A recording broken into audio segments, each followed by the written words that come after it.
Subscribe the channel SP Education and click the bell icon.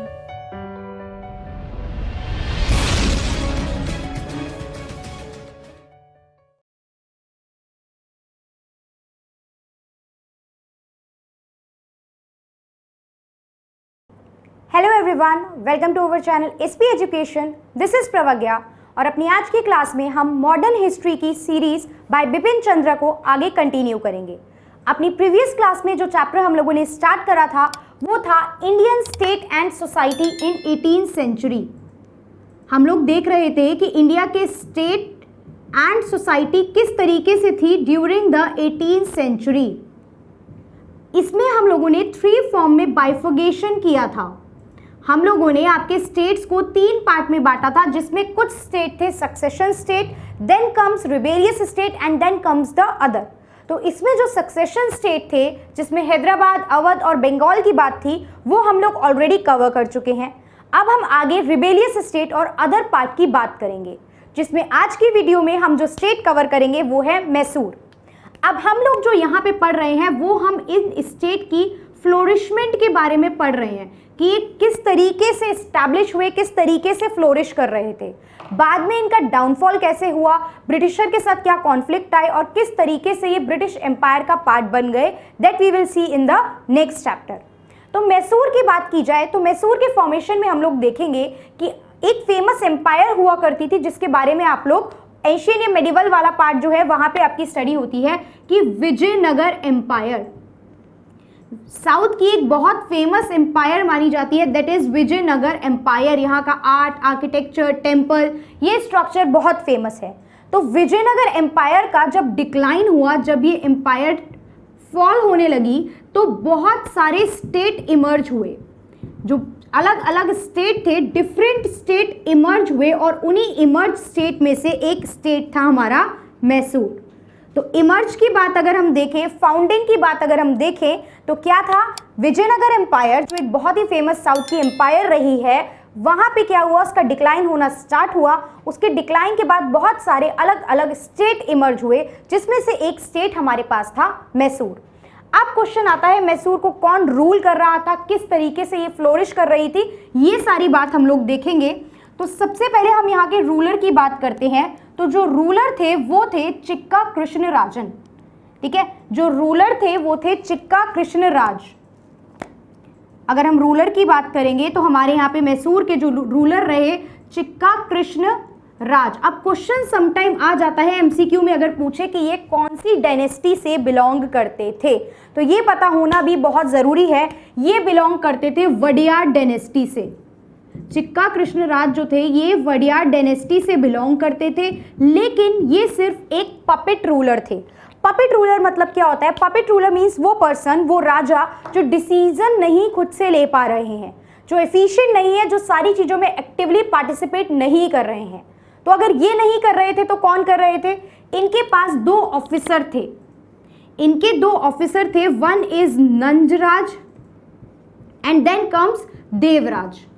तो ये जो नंजराज और देवराज थे ये पूरी एम्पायर को लुक आफ्टर कर रहे थे, ये डिसीजन ले रहे थे और ये सारी चीजें संभाल रहे थे। And that Chikka Krishna Raj was only a puppet ruler. अब इन्हीं दोनों में से जो नंजराज थे, इनकी जो मिलिट्री थी, इनकी जो आर्मी थी, उनमें एक नोबल काम करते थे। इनकी जो मिलिट्री थी, इस तरीके से देखो, चार्ट की फॉर्म में पढ़ेंगे तो चीजें छोटी भी लगेंगी और याद करना आसान भी रहेगा। चिक्का कृष्ण राज मेन रूलर हो गए, इनके अंडर 2 पर्सन काम कर रहे थे, नंजराज एंड देवराज। देन नंजराज की मिलिट्री में हम बात करेंगे तो एक पर्सन थे जिनका नाम था हैदर अली। इनकी मिलिट्री में एक पर्सन थे जिनका नाम था हैदर अली। अब हैदर अली कौन? हैदर अली मैंने बताया इनकी मिलिट्री में काम कर रहे थे, बहुत यंग एज से। इनके फादर भी यही काम कर रहे थे, तो ये भी बहुत यंग एज से इस काम में इन्वॉल्व हो गए थे। थोड़ा सा अगर बैकग्राउंड चेक करें तो हैदर अली का जन्म हुआ था 1721 में। हैदर अली का जन्म हुआ था 1721 में। मैसूर में ही इनका जन्म हुआ था। मैसूर में बुडी कोटे नाम की जगह थी जहां पे इनका जन्म हुआ। ठीक है, बहुत छोटी एज से ये क्या करने लगे, ये इनकी मिलिट्री का पार्ट बन गए थे। अब ये बहुत ही एक मैं बोलूँ तो बहुत ही इंटेलेक्चुअल काइंड ऑफ पर्सन थे, बहुत ही ब्रेव थे, बहुत ही स्ट्रांग रहे और इन्होंने इनके टाइम पे जो मैसूर का आर्मी था और मैसूर था वो बहुत ज़्यादा फ्लोरिश कर रहा था। ठीक है। इनके टाइम पे मैसूर का आर्मी और मैसूर बहुत ज़्यादा क्या कर रहा था, फ्लोरिश कर रहा था। हम बात करें तो 1755 के अराउंड इन्होंने एक मॉडर्न आर्सेनल ओपन किया, एक मॉडर्न तरीके से वर्क करने वाला आर्सेनल ओपन किया। ये जो थे ना, ये बहुत ज़्यादा फ्रेंच कल्चर से, यूरोपियन में भी बात करें तो फ्रेंच कल्चर से बहुत ज़्यादा इंस्पायर थे। ये वेस्टर्न जो मिलिट्री थी, वेस्टर्न जो वेपन्स थे उनकी ट्रेनिंग ले रहे थे और उसको अपने जो आर्मी थी पूरी उसमें अप्लाई भी करवा रहे थे। दैट्स वाई ये आर्मी बहुत स्ट्रॉन्ग जो थी वो वर्क कर रही थी। तो हमने देखा इन्होंने 1755 में मॉडर्न आर्सेनल ओपन किया। आर्सेनल मीन्स व्हाट, हथियार गृह, जहाँ पे आप हथियार स्टोर करोगे, ठीक है, जहाँ पे आपके हथियार स्टोर करे जाएंगे। तो हथियार गृह था जो कि इन्होंने कहाँ ओपन किया, डिंडीगुल में ओपन किया। इन्होंने कहाँ ओपन करा, क्वेश्चन आ जाता है ये, ठीक है। डिंडीगुल में इन्होंने मॉडर्न आर्सेनल ओपन किया, तो डिंडीगुल का नाम याद होना जरूरी है। यूरोपियन में भी कौन से यूरोपियन से ये प्रभावित थे, क्योंकि यूरोपियंस तो बहुत सारे अलग अलग आए हैं ना, तो दोस्ती किसके साथ बहुत अच्छी थी, फ्रेंच के साथ दोस्ती बहुत अच्छी थी, जिसे आगे इनके बेटे भी फर्दर कंटिन्यू करेंगे, ठीक है। मैन विथ, देखो अनएजुकेटेड थे, बहुत ज्यादा पढ़े लिखे नहीं थे, ये बात हमें जान के रखनी है, बट स्टिल इनके पास बहुत स्किल थी, बहुत एक्सपर्टाइज थी, डिसीजन मेकिंग में बहुत अच्छे थे। वेस्टर्न मिलिट्री की ट्रेनिंग इन्होंने ली थी और उसको ये अपनी मिलिट्री फोर्स में अप्लाई भी करवा रहे थे। मॉडर्न आर्सेनल ओपन करा, इनकी पावर जो थी वो दिन प्रतिदिन बढ़ती जा रही है, हम देख रहे हैं। और इसी पावर को मेंटेन करने के लिए इन्होंने क्या करा, 1761 में ही ओवरथ्रू नंदराज। किसके अंडर काम कर रही थी, आपको बताया मैंने, नंदराज के अंदर। तो 1761 में इन्होंने क्या करा, ही ओवरथ्रू नंदराज, और खुद को इन्होंने क्या डिक्लेयर कर दिया, किंग डिक्लेयर कर दिया, and declared himself as king. खुद को क्या डिक्लेयर कर दिया, खुद को किंग डिक्लेयर कर दिया। तो अब कौन बन चुके हैं मैसूर डायनेस्टी के king, Hyder Ali. Already empire इनके टाइम पे बहुत ग्रो कर चुकी है। अब इनको जो एम्पायर को ग्रो करना था, जब ये एम्पायर में आए, रूल करने आए, तब एम्पायर जो थी बहुत ज़्यादा वीक थी। मॉनेटरी फॉर्म में देखो, मतलब पैसे की फॉर्म में देखो या आपके एरिया फॉर्म में देखो, तो जो इनकी एम्पायर थी बहुत वीक थी। बट इनके आने के बाद वो एम्पायर जो थी वो धीरे धीरे राइज करने लगी। इनके आने के बाद ही इन्हें स्टार्टिंग से ही किस किस प्रॉब्लम का सामना करना पड़ा, देखो ब्रिटिशर तो थे ही ऑल टाइम प्रॉब्लम, प्लस इसके साथ साथ इन्हें मराठा एम्पायर का प्रॉब्लम फेस करना पड़ा, इन्हें हैदराबाद के निज़ाम का प्रॉब्लम फेस करना पड़ा। क्योंकि वो लोग क्या थे, स्टार्टिंग में जब हम लोग पढ़ेंगे Anglo Mysore war, we will see कि जो आपके मराठास थे और जो निज़ाम थे वो ब्रिटिशर का साथ दे रहे थे against home, against Mysore empire, क्योंकि उस टाइम पे मैसूर एम्पायर जो थी वो बहुत ज़्यादा ग्रो कर रही थी। बट हुआ क्या, 1782 के अराउंड जाते जाते, जब एंग्लो मैसूर वॉर ही चल रही थी, तो 1782 में जाते जाते सेकेंड एंग्लो मैसूर वॉर के टाइम पे ही डाइड। अब एंग्लो मैसूर वॉर आप लोगों को पढ़ाई जाएगी जब हम नेक्स्ट चैप्टर करेंगे, बट यहाँ पे बस इतना जानना है, ही डाइड। और कौन सी वॉर के बाद मरे ये, सेकेंड एंग्लो मैसूर वॉर। कौन सी वॉर थी, सेकेंड एंग्लो मैसूर वॉर, उस टाइम पे ये मरे। अब इनके बाद रूलिंग में कौन आएगा, तो इनके बाद जो रूलिंग पोजीशन पे आए दैट वाज टीपू सुल्तान। इनके बेटे टीपू सुल्तान इसके बाद रूलिंग पोजीशन पे आए। एंड टीपू सुल्तान अगेन, देखिए टीपू सुल्तान बहुत एजुकेटेड थे। अगर हम टीपू सुल्तान की बात करें, क्या होता है, पेरेंट्स ये सोचते हैं जो काम हम नहीं कर पाए या जो परेशानी हमने देखी वो हमारे बच्चों को नहीं देखनी चाहिए। तो अपने टाइम पे इतने पावरफुल और इंटेलेक्चुअल पर्सन जो थे हैदर अली रहे थे, तो उन्होंने अपने बेटे को फुल प्रॉपर अच्छे से एजुकेट करा। ही वॉज वेरी एजुकेटेड, इनको बहुत अच्छे से नॉलेज दिलाई, ठीक है। इनको बहुत ज़्यादा लैंग्वेज की नॉलेज थी, ही नो मल्टीपल लैंग्वेज, ठीक है। इनको बहुत ज़्यादा लैंग्वेज की नॉलेज थी, किसको, टीपू सुल्तान को, क्योंकि इस तरीके से इनकी अपब्रिंगिंग की गई, इस तरीके से इन्हें चीज़ें सिखाई गई। प्लस इन्हें ये एक मैन ऑफ साइंस बोले जाते थे। इन्हें पहली बात तो वेस्टर्न मिलिट्री की ट्रेनिंग इन्हें भी दिलाई गई, वेस्टर्न मिलिट्री की ट्रेनिंग इन्हें भी दिलाई गई। तो ये एक पर्सन थे जिन्हें बहुत सारी डिफरेंट चीज़ों की क्या थी, नॉलेज थी। ये देखेंगे हम। अब इन्होंने किया क्या, ये बात हमें देखनी है, इन्होंने किया क्या ये बात हमें देखनी है। तो यहाँ पे हम लोग देखते हैं इनके मेजर वर्क। इनके मेजर वर्क की बात करें, ठीक है, इन्हें इनोवेटर भी बोला जाता था। इनोवेटर मतलब क्या होता है, जो पर्सन इनोवेशन कर रहा है, नई नई चीज के आविष्कार कर रहा है, ठीक है। इनोवेटर कौन होता है? वो पर्सन जो नई नई चीजों का आविष्कार कर रहा है। तो टीपू सुल्तान को इनोवेटर भी बोला जाता था। अब इनके कुछ वर्क देखेंगे तो हम देखेंगे इन्होंने न्यू कॉइनेज सिस्टम स्टार्ट करा। ठीक है, न्यू कॉइनेज सिस्टम, सिक्कों का यानी जो आप मॉनेटरी फॉर्म में एक्सचेंज कर रहे हो उसके लिए ये एक नया सिस्टम लेके आए। साथ ही साथ ये नया कैलेंडर लेके आए, कैलेंडर का न्यू सिस्टम लेके आए थे। ये न्यू कैलेंडर सिस्टम लेके आए। देखो कितना कुछ नया कर रहे हैं, चेंज कर रहे हैं। दैट्स वाई ही इन्हें क्या बोला जा रहा है? इनोवेटर बोला जा रहा है।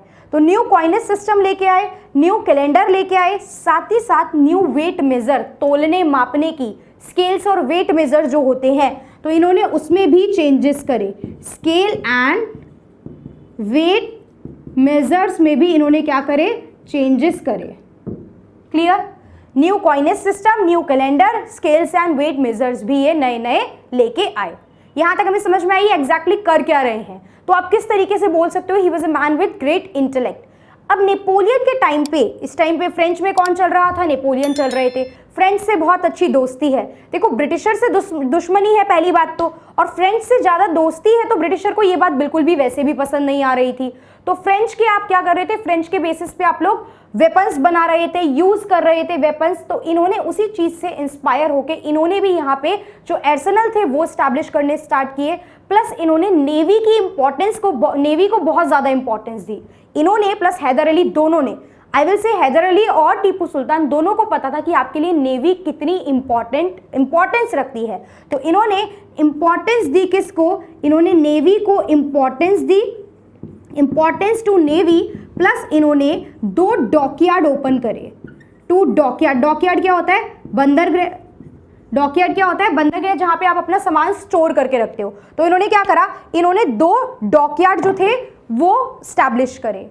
इसके अलावा फ्रेंच रिवॉल्यूशन, देखो इस टाइम पे जब यहाँ पे ये सब चीजें चल रही हैं तो फ्रेंच में क्या चल रहा था? 1789 का टाइम था कि फ्रेंच में फ्रेंच रिवॉल्यूशन का टाइम था।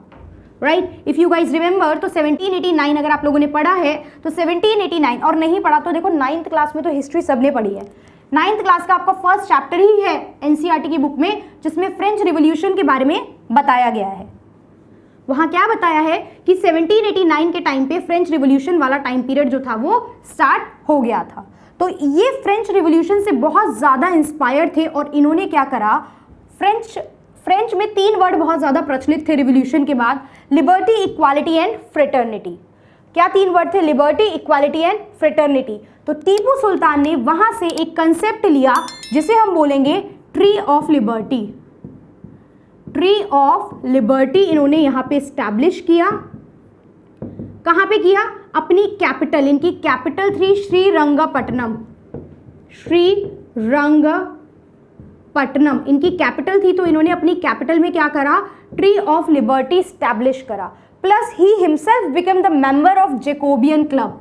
ही himself become the member of Jacobin club. अब जैकोबियन क्लब के बारे में I am not discussing in detail, but revolution के टाइम पे फ्रेंच में क्रिएट की गई एक संस्था थी, एक ग्रुप था जो रिवॉल्यूशन, जो आज़ादी के लिए, लिबर्टी के लिए फाइट लड़ रहा था।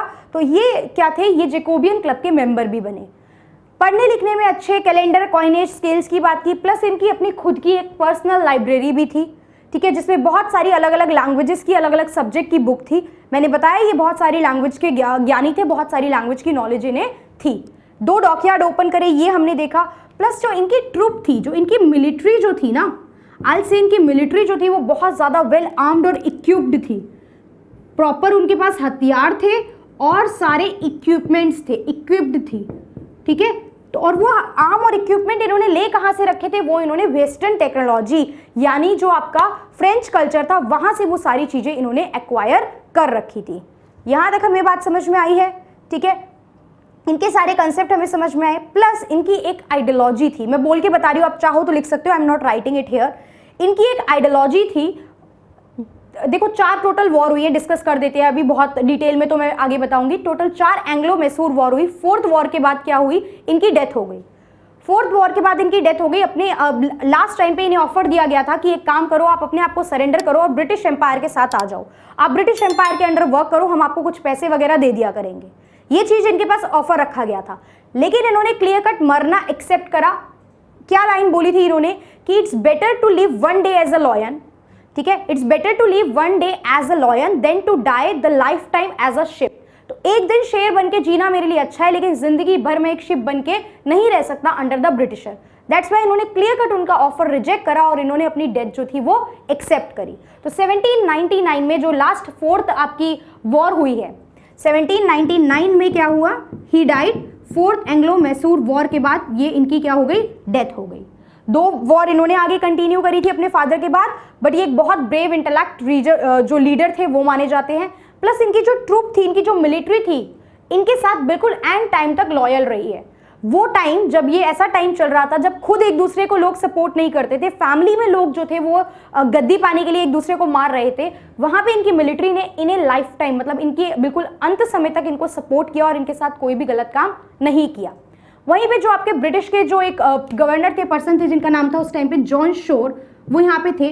जॉन शोर ने खुद इनके लिए ये बातें मेंशन की हैं कि इनके टाइम पे जो आपका पूरा मैसूर एम्पायर था वो बहुत ज़्यादा पॉपुलस हो रहा था। ठीक है, आपका एम्पायर बहुत ज़्यादा पॉपुलस था, पावरफुल था, इनके पीजेंट्स बहुत ज़्यादा सेटिस्फाई थे। टीपू सुल्तान के टाइम पे हाईएस्ट लैंड रेवेन्यू था। ठीक है, हाईएस्ट लैंड रेवेन्यू रिसीव होता था, कितना था, वैसे ऐसा क्वेश्चन आने के चांसेस नहीं होते हैं, बट ठीक है, हाईएस्ट लैंड रेवेन्यू इनके टाइम पे था कितना, 1/3 of the total produce, 1/3 of total produce. मतलब आप देख रहे हो मिलिट्री की फॉर्म में इन्होंने स्ट्रॉन्ग कर दिया है, आर्म है, इक्विपमेंट है, सब कुछ है। नेवी को स्ट्रॉन्ग करने में ये लोग लगे हैं क्योंकि कम्युनिकेशन को लेके और नेवी फोर्स को भी प्रॉपर्ली स्ट्रॉन्ग किया जा रहा है। प्लस एजुकेशन, खुद एजुकेटेड है तो एजुकेशन को प्रमोट करने की भी बात यहाँ पे चल रही है। आफ्टर दैट यहाँ पे हम इकोनॉमी भी देख रहे हैं कि अच्छी खासी चल रही है। तो जो ब्रिटिशर थे उन्होंने भी इनकी तारीफ में यहाँ पे ये बात, जॉन शोर ने भी ये लाइंस जो है वो यूज की है। प्लस इसके साथ अगर हम हर रूलर में ऑलमोस्ट देख रहे हैं, हिंदू मुस्लिम टॉलरेंस की बात की जाए, हिंदू मुस्लिम टॉलरेंस की अगर बात की जाए तो दोनों, हैदर अली के टाइम पे भी जो इनके फर्स्ट दीवान वगैरह रहे वो हिंदू रहे, तो दैट क्लियरली शोज कि वो भी हिंदू मुस्लिम टॉलरेंट लीडर रहे। वहीं हम बात करेंगे अगर आपकी टीपू सुल्तान की, तो टीपू सुल्तान ने भी 1791 में एक मराठा के हॉर्समैन ने, ठीक है, एक टेंपल को लूट करा। ठीक है, वहां पे टेंपल में वो काफी सारी चीजें, मूर्ति इवन भगवान तक की, वहां पे वो मराठा के एक हॉर्समैन थे जिन्होंने वहां पे क्या करा, सारी चीजें लूट ली थी। तो उसके बाद 1791 में टीपू सुल्तान ने वहां पे डोनेशन दी। श्रीनगेरी टेंपल था जिसमें टीपू सुल्तान ने गॉडेस शारदा की, ठीक है, गॉडेस शारदा की मूर्ति बनाने के लिए वहां पे क्या दिया, डोनेशन दी थी। तो दिस क्लियरली शोज कि यहाँ पे हिंदू मुस्लिम को लेके बहुत ज्यादा डिफरेंशिएशन और कॉन्फ्लिक्ट नहीं है। तो ही वॉज अ मैन जो कि क्या है, एक टॉलरेंट, रिलीजियस टॉलरेंट वर्ड हम लोग यूज करते हैं ऐसे लीडर की तरह जो कि दूसरे रिलीजन पे बहुत ज्यादा इंपोज नहीं कर रहे हैं चीजें। ठीक है, जैसे हम लोगों ने औरंगजेब के लिए बोला, वो बहुत ज्यादा टॉलरेंट नहीं थे। ठीक है, बहुत हार्श भी नहीं थे चीज़ों को लेके, लेकिन अपने धर्म को लेके बहुत ज़्यादा पर्टिकुलर थे, रूढ़िवादी थे। तो यहाँ पे वो चीज़ें इतनी ज़्यादा नहीं है, ये चीज़ क्या कर रहे हैं, मॉडरेट फिलॉसफी फॉलो कर रहे हैं। तो this is about Haidar Ali and Tipu Sultan. इनके टाइम पे किस तरीके से एम्पायर आई, स्टैब्लिश हुई, फ्लोरिश करी। एक बिल्कुल वीक एम्पायर जो कुछ भी नहीं है, इकोनॉमिकली, पॉलिटिकली, सोशली, कल्चरली, किसी भी तरीके से वो एम्पायर कुछ नहीं थी, लेकिन इन दोनों की वजह से वो एम्पायर फ्लोरिश करके एक पॉइंट पे पहुंची और एक टाइम पे ये एम्पायर ब्रिटिशर के लिए सबसे बड़ा खतरा थी। दैट्स वाई ब्रिटिशर ने हैदराबाद, मराठा सबको अपने साथ कंबाइंड करके मैसूर के अगेंस्ट करा और पहले मैसूर को साइड ट्रैक करा। इन द नेक्स्ट चैप्टर हम लोग डिटेल में देखेंगे कि चारों एंग्लो मैसूर वॉर कैसे चली और किस तरीके से क्या क्या ट्रीटी करके आपका first, second, third, fourth Anglo Mysore war के बाद पूरी तरीके से मैसूर ब्रिटिशर के अंडर चला गया। सो इस वीडियो में हमने मैसूर के बारे में देखा। नेक्स्ट वीडियो में हम लोग देखेंगे सम अदर एम्पायर के बारे में, जिसमें भी बहुत सी चीज़ें करनी है। केरला के बारे में पढ़ना है, राजपूत स्टेट्स हैं वो देखनी है, जाट्स का इवोल्यूशन किस तरीके से हुआ ये सब देखना है। सो वो हम लोग नेक्स्ट वीडियो में कवर करेंगे। That's all for this video. Thank you for watching the video.